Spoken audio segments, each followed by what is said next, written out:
Muito boa noite a todos. Estamos aqui mais uma vez para falar sobre o Evangelho no Lar, no capítulo 12 agora.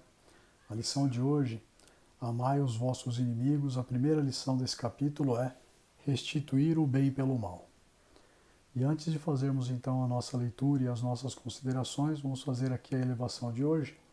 E a elevação de hoje vai em favor de todos aqueles que se encontram no umbral, no Vale das Trevas e no Vale dos Suicidas. Vamos lá. E vamos então nesse momento nos conectar ao nosso anjo da guarda, nosso amigo de todas as horas.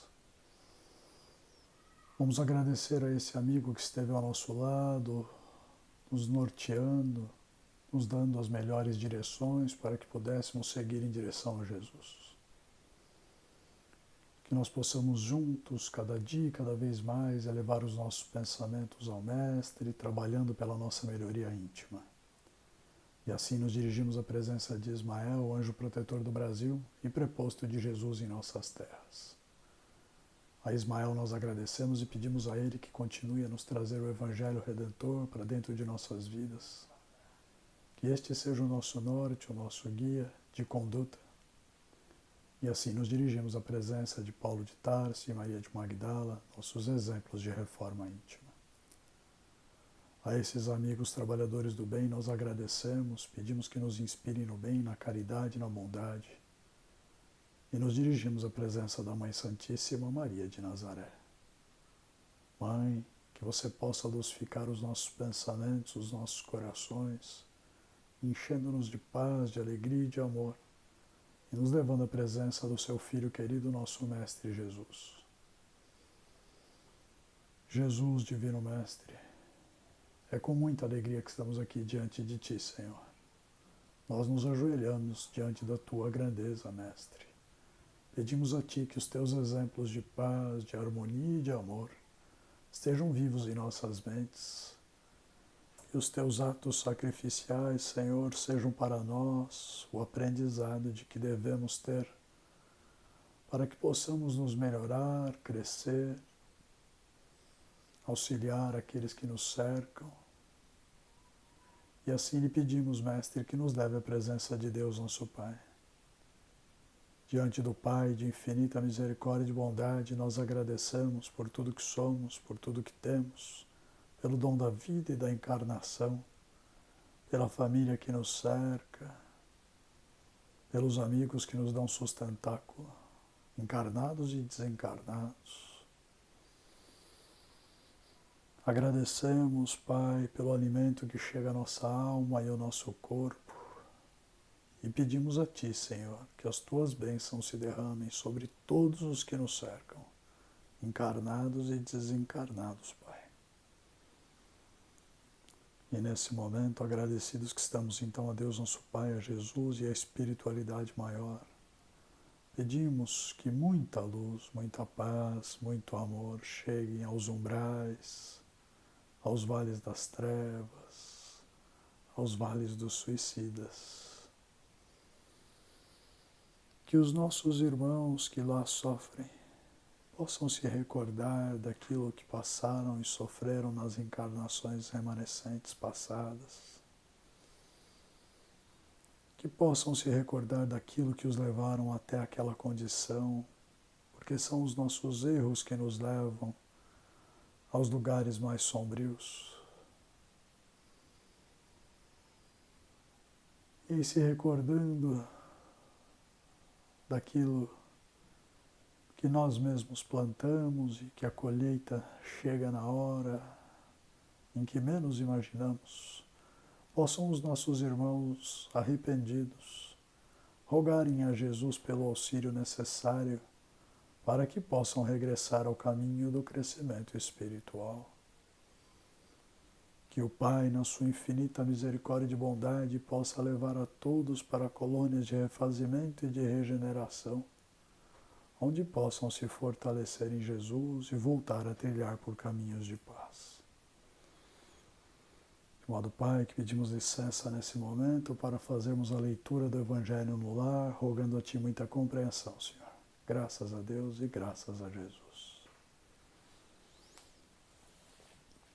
Então, a lição de hoje no capítulo 12, é restituir o bem pelo mal. Então a lição diz o seguinte: aprendestes que foi dito, amareis vosso próximo e odiareis vossos inimigos. Eu vos digo, amai os vossos inimigos, fazei o bem àqueles que vos odeiam e orai por aqueles que vos perseguem e vos caluniam, a fim de que sejais os filhos de vosso Pai que estás no céu, que faz erguer seu sol sobre os bons e sobre os maus, e faz chover sobre os justos e os injustos. Porque se não amardes, senão aqueles que vos amam, que recompensa disso tereis? Os publicanos não o fazem também? E se não saudardes, senão os vossos irmãos, que fazeis nisso mais que os outros? Os pagãos não o fazem também? Eu vos digo que se a vossa justiça não for mais abundante que a dos escribas e a dos fariseus, não entrareis no reino dos céus. São Mateus capítulo 5, versículos 20 e 43 a 47. Se não amardes, senão aqueles que vos amam, que reconhecimento nisso tereis, uma vez que as pessoas de má vida amam também aqueles que as amam? E se não fazeis o bem, senão aqueles que vos o fazem, que contentamento nisso tereis, uma vez que as pessoas de má vida fazem a mesma coisa? E se vós não emprestais, senão àqueles de quem esperais receber o mesmo favor, que reconhecimento nisso tereis, uma vez que as pessoas de má vida se emprestam deste modo para receber a mesma vantagem? Mas por vós, amai os vossos inimigos, fazei o bem a todos, e emprestai sem disso nada esperar. E então vossa recompensa será muito grande, e sereis os filhos do Altíssimo, que é bom para os ingratos e mesmo para os maus. Sede, pois, cheios de misericórdia, como vosso Deus é cheio de misericórdia. São Lucas, capítulo 6, versículos 32 a 36. Se o amor ao próximo é o princípio da caridade, amar seus inimigos é sua aplicação sublime, porque essa virtude é uma das maiores vitórias dadas sobre o egoísmo e o orgulho. Entretanto, equivoca-se geralmente sobre o sentido da palavra amor nesta circunstância. Jesus não entendia por essas palavras que se deve ter, por seu inimigo, a ternura que se tem para com um irmão ou amigo. A ternura supõe a confiança. Ora, não se pode ter confiança naquele que sabemos nos querer mal. Não se pode ter com ele as expansões de amizade, porque se sabe que é capaz de abusar disso. Entre pessoas que desconfiam uma das outras, não poderá haver os impulsos de simpatia que existem entre aquelas que estão em comunhão de pensamentos. Não se pode, enfim, ter o mesmo prazer ao se encontrar com um inimigo do que com um amigo. Esse sentimento resulta mesmo de uma lei de física, a da assimilação e da repulsão dos fluidos. O pensamento malévolo dirige uma corrente fluídica cuja impressão é penosa, é difícil. O pensamento benevolente vos envolve de um eflúvio agradável. Daí a diferença de sensações que se experimenta à aproximação de um amigo ou de um inimigo. Amar os inimigos não pode, pois, significar que não se deve fazer nenhuma diferença entre eles e os amigos. Esse preceito não parece difícil, impossível mesmo de praticar, senão porque se crê falsamente que lhes prescreve dar o mesmo lugar no coração. Se a pobreza das línguas humanas obriga a se servir da mesma palavra para exprimir diversas nuances de sentimentos, a razão deve os diferenciar segundo o caso. Amar seus inimigos não é, pois, ter para com eles uma afeição que não está na natureza, porque o contato de um inimigo faz bater o coração de maneira bem diferente do de um amigo. É não ter contra eles nem ódio, nem rancor, nem desejo de vingança. É lhes perdoar, sem segunda intenção e incondicionalmente, o mal que nos fazem. É não opor nenhum obstáculo à reconciliação. É lhes desejar o bem em lugar de lhes desejar o mal. É se regozijar em lugar de se afligir pelo bem que os alcança. É lhes estender mão segura em caso de necessidade. É se abster, em palavras e em ações, de tudo o que os possa prejudicar. Enfim, é lhes restituir em tudo o bem pelo mal, sem intenção de os humilhar. Quem quer que faça isso, cumpre as condições do mandamento. Amai os vossos inimigos. Então,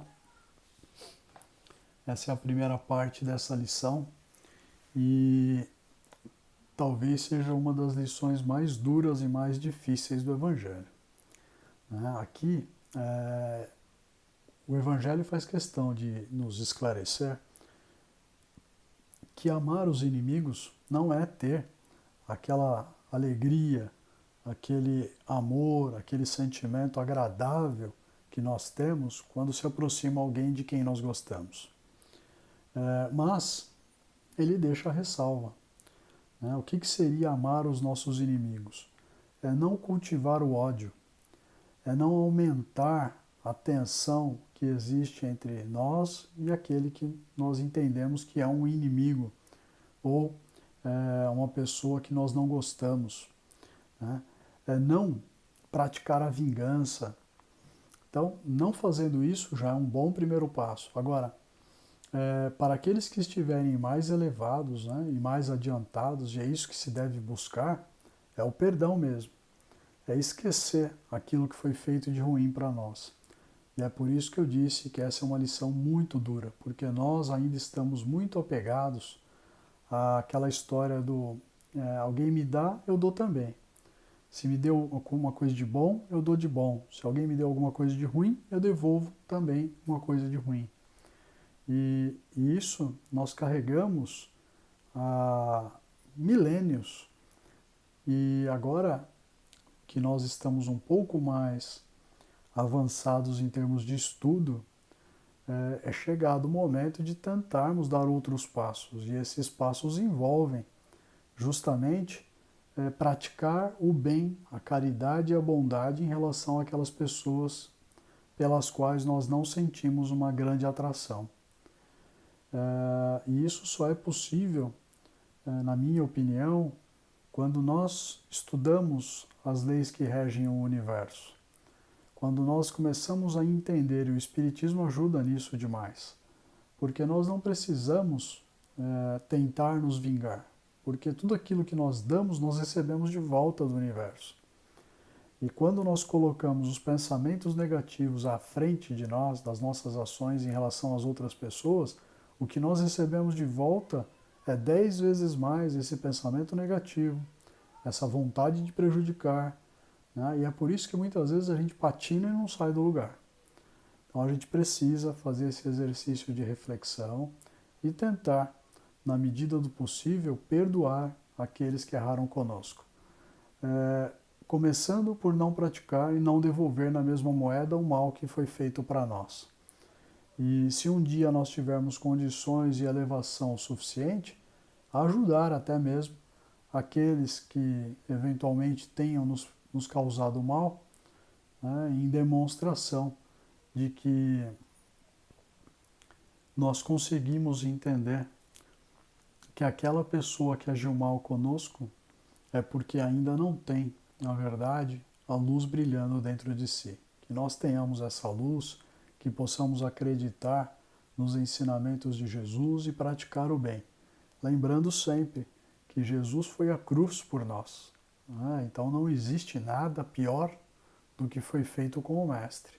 Nós temos que tentar realmente dar alguns passos em direção a algo de melhor. Acho que fica aqui para reflexão, onde podemos melhorar, se existe alguém com quem nós possamos nos reconciliar, se existe alguém que mesmo que mexa com a nossa mente, que nos provoque, que nos cause um certo dissabor, se existe esse alguém que nós possamos de alguma forma ou que temos condições de alguma forma de ajudar. E se tivermos, que fale mais alto em nós a bondade, porque nós não devemos nos igualar àqueles que praticam o mal. Então, fiquem todos com Deus, tenham um ótimo domingo e que Jesus e o Pai abençoem a todos. Graças a Deus.